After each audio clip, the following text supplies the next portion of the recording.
fight over Torrens Island. Plans by the state government to create a subdivision on the island have created an unlikely coalition of opposition who are worried about the effect it'll have on the dolphin sanctuary and the rest of the environment. A marine conservation group has joined with independent MP Ian Bressington, who's got the backing of the Greens, the Conservation Council, the local council and the National Trust. But the key players who want to develop the island say dolphins and development can coexist.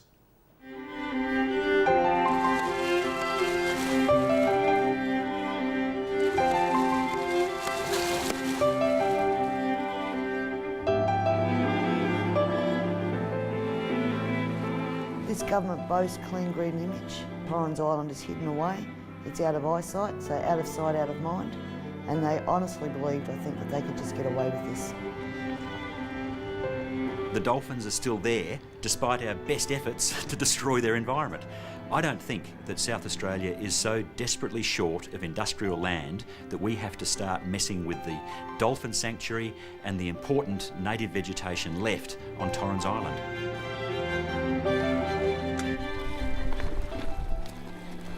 This man dragging a beached stingray back into the water so it can be reunited with its young is Aaron Machado.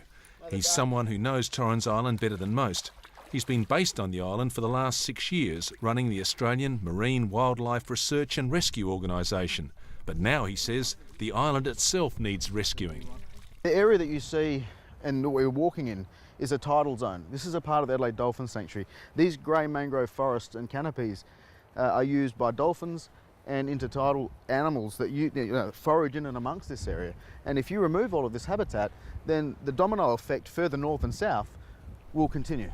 The island covers more than 800 hectares. There's a 72-hectare conservation park at the northern end, a disused quarantine station and new peak load power station owned by Origin Energy in the middle, and a major power station owned by AGL at the bottom.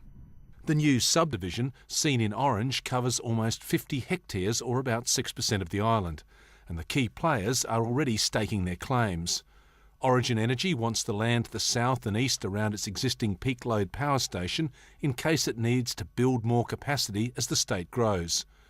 Maritime Constructions is being offered Lot 205 by the government as a trade-off for being pushed out of the land they owned at Birkenhead when it was taken over for the new port development. And the government-run Sardi's Aquatic Sciences Division wants Lot 206 to build a pilot biodiesel plant that uses microalgae to create fuel. But the plans are already fueling anger from someone who admits she's a recent convert to this environmental cause. I had no idea about Torrens Island. Then about 8 weeks ago, I was asked to go on a tour out there. And when I actually saw this place and went for a 3-hour walk and saw the historical significance of it, as well as the environmental significance, I just thought this can't happen. Upper House Independent MP Ian Bressington has raised the issue in Parliament, called public meetings and called on the government to preserve and protect the island and abandon its plans to develop it. I'll do everything in my power to make sure that they don't, and if they do, people will remember it in 2014 at the next election. Joining the cause is Greens MP Mark Parnell, who says the government is using the system to shield the development from any meaningful public scrutiny. He says because it's government land being subdivided by the government, under law it doesn't have to follow the same process as a private developer would. There would be appeal rights for people who are objecting to it. My fear is, and the government's got form in this area, is that they'll use special fast-track methods to allow private developers an easy path through the system. What the government does is they allow private developers to hang on to the government's coattails and to get the protection that is normally only afforded to genuine government projects. And that, I think, is an abuse of the planning system.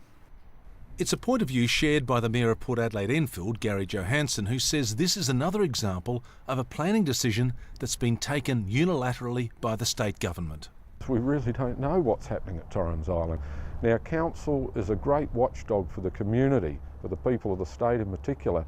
Now, we cannot buy into this one very well because it's not in any council area of South Australia. Now, that's something that needs to be addressed urgently.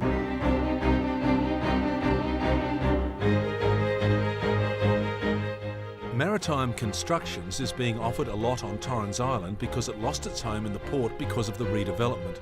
Its new office now sits like a ship out of water on the land near the subcorp with no water access. The bulk of its equipment is now 10 to 15 minutes drive away at Dock 1 under an agreement with the government that runs out this month.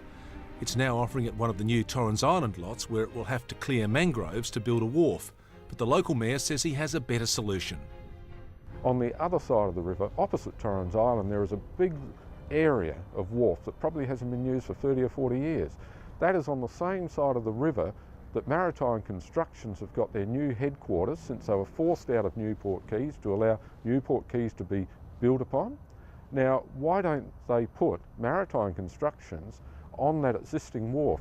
But I'm inherited. Maritime Constructions says it's still negotiating with the state government and the issue is too sensitive to give a formal interview. But they did issue a statement, part of which says it's fully aware of its requirements to ensure the welfare of dolphins potentially affected by its business operations and that it's conducted its business in the Port River for many years, operating to strict EPA guidelines. There are also heritage issues worrying the opponents to the development.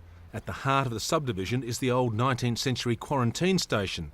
Despite having a history that dates back to 1855 when the first passengers were quarantined there, it's now run down and vandalised. Aaron Machado showed us the historic bathhouse that's had all its sheet iron shower screens removed and its plumbing fittings stolen. Nearby are more historic buildings being used for training exercises. The government body that's responsible for this area allows the Army and Staff Force personnel to come through and use this for training exercises. So the buildings have been badly damaged. There are holes in walls, doors off hinges, fireplaces removed and smashed windows.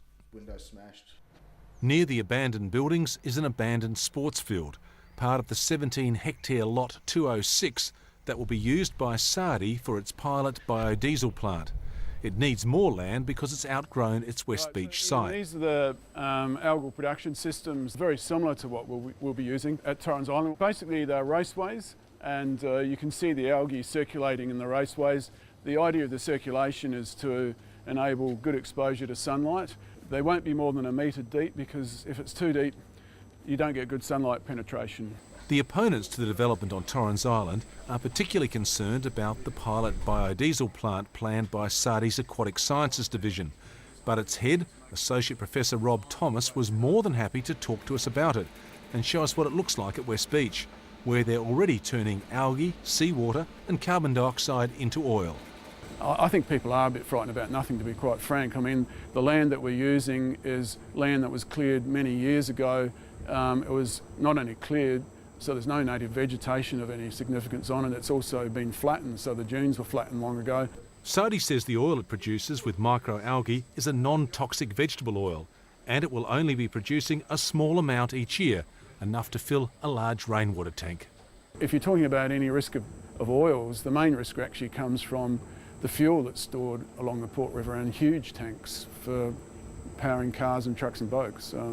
From what we're doing, it's just a research scale, it's no risk at all. All the key players say they will simply follow the legal development process outlined by the government. They've even promised to protect heritage areas and buildings from further damage. But the groups opposed to the industrial development on Torrens Island say they'll fight it every step of the way. Well, the dolphins have got plenty of fans out there. I'm one of them. You know, there's a lot of people who care a lot about what's left of the natural environment in the Port Adelaide area and in the Port River in particular. It's community land, it's publicly owned land, it's not private land. You know, we should have the final say as a community as to what happens there. And we did ask the Treasurer and the member for Port Adelaide, Kevin Foley, for an interview. He was indisposed, but his office said the new subdivision still had to go before the Development Assessment Commission. The Environment Minister, Paul Kiker, said it was too early to make a comment, and the Minister for Transport, Energy and Infrastructure, Pat Conlon, also declined an interview, saying there's not a lot he can add at this stage.